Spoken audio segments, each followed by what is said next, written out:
Good morning mga katasking. Pag-uusapan po natin ngayon ay tungkol po sa ang buong katungkulan ng tao. Excited na po ba kayong marinig kung ano yung katungkulan ng tao? Ang buong katungkulan ba ng tao magtrabaho lang? So malalaman po natin ngayon kung ano yung buong katungkulan ng tao sa Bibliyang pananaw po. Ano ba ang buong katungkulan ng tao? Mahalaga po na malaman natin kung ano yung katungkulan natin bilang tao, lalo na po sa harapan po ng ating Panginoon. Nang sa ganon, tayo po ay lumalakad ayon po sa layunin at kalooban po ng ating Panginoon. So, basahin muna natin ang isang versikulo ng Biblia na makikita sa Mga Ngaral, Kapitulo 12, versikulo 13. Ang sabi po dyan, ito ang wakas ng bagay. Lahat ay narinig, ikaw ay matakot sa Diyos at sundin mo ang kanyang mga utos, sapagkat ito ang buong katungkulan ng tao. Narinig niyo po mga katasking? Ano daw po yung buong katungkulan ng tao? Ito daw po ay matakot sa Diyos at sundin ang kanyang mga utos. Totally, fact po ito. Ito po ang buong katungkulan ng tao.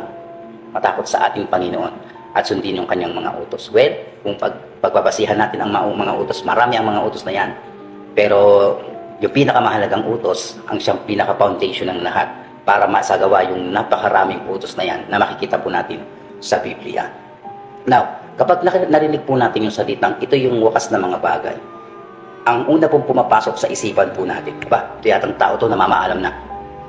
No? Pero ang ibig sabihin po niyan, yan po yung kabuuan o yung nilalaman po ng lahat ng sasabihin ng tao o sabihin natin isinulat no kailangan nating malaman.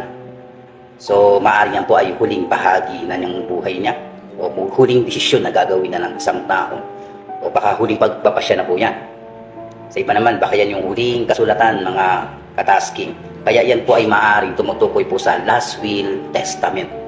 So kung titignan po natin yung verse na yan kay King Solomon, yan po ay maaaring ihalin tulad po sa huling testamento ni King Solomon bago po matapos ang aklat po ng Mga Ngaral.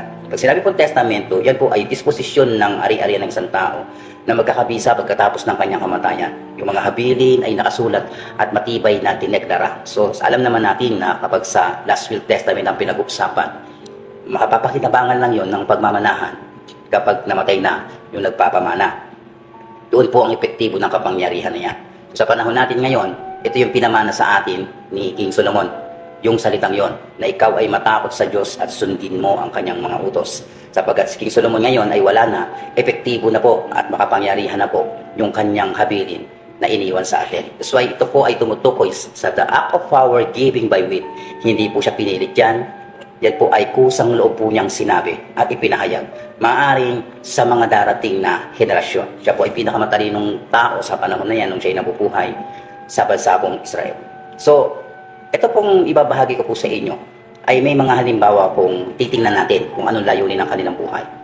Yung architect, yung engineer, yung shipbuilder, yung mga mekaniko, yung mga artist, yung mga designer. Alam niyo po ba kung para saan sila nagkatrabaho? Sa kanilang trabaho, ano yung goal nila? Kung ikaw ay architect at engineer ka, ano ang goal mo sa buhay? Siyempre, di ba, sa pagkatrabaho mo, gusto mong mapaigi ang trabaho mo. At ang goal mo, matapos yung ginagawa mo, matapos ng maayos yung trabaho mo. So, sa iba, gusto nila yung quality talaga, di kalidad. Yung sabihin na natin talagang babalik-balikan po ng mga suki o mga katransaction kung mayroon pang ibang project na kinakailangan pong maisagawa. Mga mekaniko, mga customer, mga artist, yan, at mga designer. So, ang layunin po ng kanilang buhay, mapaigi yung kanilang trabaho at matapos nila ito ng maayos. Wala po sigurong nangangarap dito na magtrabaho po ng barubal. So, anong connection po nito? Kasi po, ang layunin po ng buhay natin ay nais po ng ating Panginoon na mapaganda. Dahil tiyak po na may layunin ang Diyos sa paggawasan sinuko. At higit po dyan, maging po sa atin kung bakit po tayo sa mundo, anong dahilan, at kung bakit tayo nilagay ng Diyos sa mundong ito. Sa gitna po ng mga kamanghamanghang mga bagay, mayroon pong gustong mangyari ang Diyos sa buhay po natin. Dahil ang tao po, mapabase po ang kanya pong pagiging matagumpay sa kung ano yung kanyang ginagawa. At sa harapan po ng Diyos, alam naman natin na mahalaga rin sa Panginoon kung ano yung ginagawa natin sa araw-araw. Ano yung naging kaalaman natin sa araw-araw. At kung saan tayo gumugol ng kasiyahan sa araw-araw. So, darating po yung time, katulad po na nangyari po doon sa sinasabi po ni King Solomon, na testamento. Bawat tao po darating din sa panahon na yon na magtatala po ng huling habilin niya. Pero ang pinag-uusapan po natin dito ay kung paano magiging makabuluhan, kung magagawa po natin ang pagtugon po sa mga utos po ng ating Panginoon at kung paano natin maipapakita sa Diyos yung takot na may paggalang po sa Diyos. Kailangan po natin maipakita kung gaano natin katalinong ginamit ang buhay natin mula po sa umpisa hanggang sa katapusan po ng ating buhay. Yung ating pong mga layunin ay ayon ba sa layunin ng Panginoon? Yung bang mga limitasyon na ibinigay sa atin ng Diyos ay sinunod natin o hinigitan po natin yung limitasyon natin? At ano yung magiging posibilidad pagkatapos ng mga bagay nito?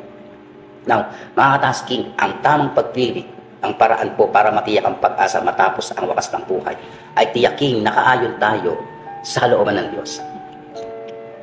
Hindi naman siguro natin maaaring pinapangarap na mabuhay na hindi po magiging matagumpay sa mundo ito. Pero alam po natin na ang tagumpay po ng buhay ng isang tao ay sa Diyos lamang po yan manggagaling kung siya po lagi ang ating bibigyan pansin. Ano po bang ibig sabihin na ikaw ay matakot sa Diyos? Now, ang pagkatakot po sa Diyos na inuutos po sa atin ng Biblia, ang buong gawain at tungkulin, at maging po yung kaligayahan ng tao ay isang takot po na may halong pag-ibig. Yun po yun. Yung takot, hindi po takot dahil lang sa parurusahan siya. Meron po itong halong pag-ibig, yun po yung hinahanap ng Panginoon. Ibig sabihin may respeto, may pagpapahalaga. Iba po kasi yung takot na takot lang kaysa po sa takot na may pagmamahal. Magkaiba po ang diferensya nun. Nais po ng ating Panginoon na magkaroon tayo ng takot sa Kanya na meron pong halong pag-ibig. Sapagkat ito po yung mga issue sa lahat po ng mga banal na pagsunod. Sa pagsunod sa mga utos ng Diyos, ng buong puso, ng walang pinipili, para po sa lahat ng tao. Sa salita pong matakot sa Diyos, yan po ay isang makadiyos na takot. Nakakatulong po yan sa atin. Ano po ang naitutulong po ng makadiyos na takot? Itinataguyod po niyan yung pagiging mapitagan natin sa harapan po ng ating Panginoon. Pangalawa, ito po ay nagpapanatili po sa atin sa kabutihan. Ibig sabihin, pinapadalisay natin yung sarili natin sa Panginoon, yung ating pong pagkatao, yung ating pong relasyon sa Diyos, at malaking bagay po yan. Kasi pag tayo po ay nagpapanatili po ng kadalisayan natin sa Panginoon, hindi makakagawa ng masama sa kapwa natin, sa mga tao na sa paligid natin. Unang-una, may banal na takot tayo sa Diyos. Ayaw natin gumawa ng masama sa kapwa natin dahil alam natin na hindi ito magugustuhan ng ating Panginoon. Bukod po dyan, ang makadiyos po na takot ay nakakatulong sa atin sapagkat ito po ay pumipigil sa paggawa po ng kasalanan. Inilalayo po natin yung sarili natin sa paggawa ng kasalanan kasi meron tayong makadiyos na takot sa Diyos. Ayaw natin na tayo po ay gumawa ng kasalanan sapagkat mahal natin ang Panginoon. Ayaw natin gawin yung mga ayaw niya. At ito po ay nag-uudyok po sa atin kapag may banal pong tayong takot sa Diyos. Nag-uudyok sa atin po ito ng pagsunod sa Kanya. Pagsunod po sa salita ng Diyos, pagsunod sa kalooban ng Diyos, at pagsunod po sa mga utos ng Diyos. Dahil dito po sa ating pong binasa na talata po dyan sa mga ngaral, ang tinutukoy po dyan na dapat sumunod sa mga utos ng Diyos ay walang iba kundi ikaw, kundi ako, kundi tayo. Wala pong ibang tinutukoy dyan kundi mga tao. Well, kung iniisip mo na ikaw ay tao at delikha ka ng Diyos, ikaw yun, tayo yun. Hindi ito sa kung sino-sino lang na tinuturo, tayo mismong nilikha ng ating Panginoon. So, paano ba natin gagawin ang pagsunod sa mga utos ng Diyos? First of all, unang-una, magsisi. Pero tandaan po natin, ang pagsisisi po, mga katasking, ay meron po siyang kaakibat po na pagdidisiplina. Ibig sabihin, pagsupil, pagtalikod talaga sa ginagawang hindi niya gusto. Pag pinagsisihan mo isang bagay, dapat ipakita mo na talagang pinagsisihan mo yun sa pamagitan po ng gawa, hindi lang ng pananalita. Ano pa yun? Ang pagsunod po sa mga utos ng Diyos ay ang pananampalataya sa Panginoong Hesus. Utos po niya yan na kailangan gawin natin. Pero, hindi po yan natatapos sa pamamagitan lamang ng pananampalataya. Kasi yung pananampalataya at pagsisisi, unang bahagi pa lamang po yan ng paglapit po sa Panginoon. Meron po kasing iba na inaakala nila na porque nagsisi na sila, malinis na sila, may connection na agad sila sa Panginoon, at okay na yun, babalik na naman uli sa paggawa ng kasalanan, tapos magsisisi na naman. So, hindi lang po yan hanggang pagsisisi. Yung iba naman, porque sumampalataya na sa Panginoon, okay na ako, ligtas na ako kasi sumampalataya na ako. No, yan po ay bahagi pa lamang po ng unang hakbang paglapit po sa Panginoon. Meron pa po dapat gawin ng isang tao, yung sumunod po sa utos ng Diyos. Dapagkat yan po ang katungkulan niya, hindi lang hanggang pananampalataya. Dahil nais po ng ating Panginoon, tayo na tumanggap sa Panginoon, mga katasking, mga nagsisi, ay lumakad po sa lahat po ng mga kautusan ng ating Panginoon o batas. So pagsunod sa Diyos, yung pagsunod po sa kanyang mga kautusan, kinabibilangan po yan ng buong tungkulin ng tao. Ito yung tungkulin ng bawat tao na sinasabing dapat pong magampanan. Dahil ang puno po ng mga tungkulin, sumusuporta po yan sa maraming sanga. So hindi lang po siya nag-iisa. Now, ang sabi po ng ating pong pinasa, ang katungkulan po ng tao ay matakot sa Diyos ay sundin ang kanyang mga utos. Pero ano ba ang buong katungkulan ng tao? Ito po yung unang-una sa pinakamahalagang utos po ng ating Panginoon. Ang pagsamba sa ating may likha ay responsibilidad nating lahat. Yan po yung mahalaga sa ating buhay. At ito po yung magiging dahilan o mahalaga pagkatapos po ng buhay natin ito. Bakit? Ang ating buong buhay kasi ay ahatulan pagkatapos natin mabuhay sa mundong ito.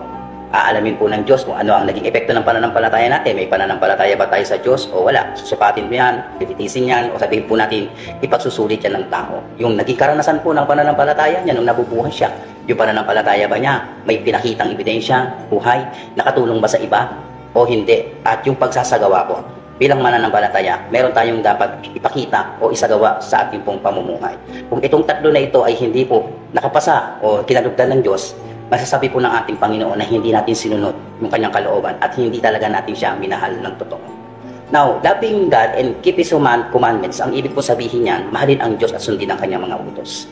Ang nais po ng ating Panginoon sa pagmamahal na yan, maranasan po natin yung kanyang presensya sa ating buhay. Hindi para sa Panginoon, kundi para sa atin mga kataski. Nais din po ng ating Diyos na magkaroon ng pagbabago sa ating buhay. At tayo po ay magpasakop sa Kanya pong kalooban. Pasakop tayo sa Diyos at tayo po ay sumunod sa Kanya.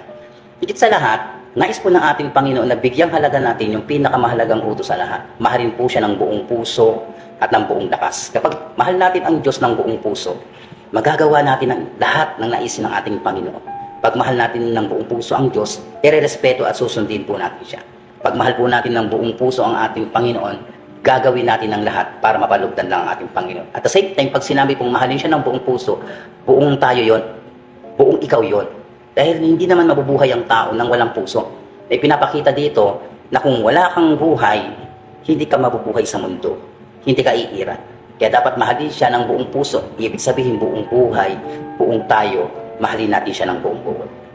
Buong lakas, at buong pagtitiwala sa Panginoon, nais po ng ating Panginoon na ibigay natin yan na habang nabubuhay pa tayo, hanggat may lakas pa tayo, mahalin natin siya, ibigin natin siya, respeto at sundin natin siya.